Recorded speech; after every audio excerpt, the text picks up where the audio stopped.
difference for Democrats, let's say? Oh, that's going to be a huge difference for Democrats. I mean, look, you had the Republican head of the state Senate saying that voter ID was going to hand Pennsylvania to Mitt Romney. Well, now the state is at play. So Mitt Romney has to compete fairly. There's not going to be any voter ID laws disenfranchising people. It doesn't mean he can't win the state, but it certainly means that now, Pennsylvania leans blue. Obama. Is the Pennsylvania ruling a blow for Republicans? No, I don't think so. Mitt Romney thinks that he can still be competitive in Pennsylvania, but I think what we're going to end up seeing here are people voting multiple times, and that's what we're worried about. We want to make sure that people, when they vote, they're registered to vote and that it's fair and it's valid. Okay, so let's talk about early voting, because early voting has already started in Ohio and in Florida. So, Jason, the first presidential debate hasn't even happened yet. It just seems wrong somehow.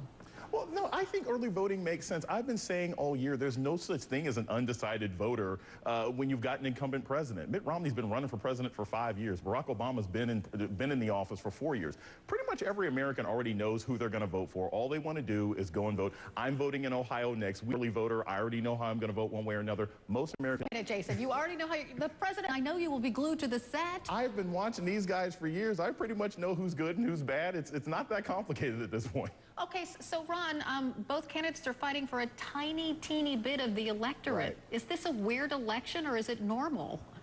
No, I think it's very normal. It's been reflective of the last 2 or 3 presidential cycles. I mean, if you look at it in the early voting, you have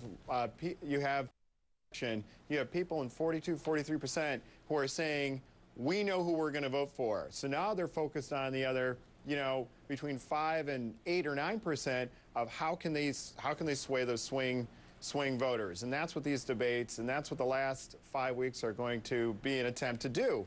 So no, this is not unusual, and this is what happens. This is how the country is so evenly divided that it's that tight. That's going to be a nail biter. Okay, I'd like to now explore the issue of the October surprise.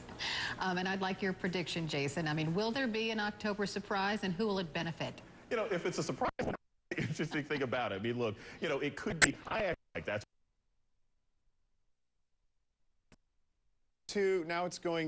things are too normal, so to speak. We're waiting for the debates to happen. We're waiting for the next few weeks to unfold. We had the embassy attack in Libya. We still have Israel threatening to do something about Iran. So we don't know if there's going to be another foreign policy crisis that unfolds, because things are still unfolding in that part of the world. So sure, there's a crisis that could happen at any point in time that could take the race into a different trajectory. All right, Jason Johnson, Ron Bonjean, thanks so much for joining us this morning. Thank you. CNN's live debate coverage starts tomorrow night.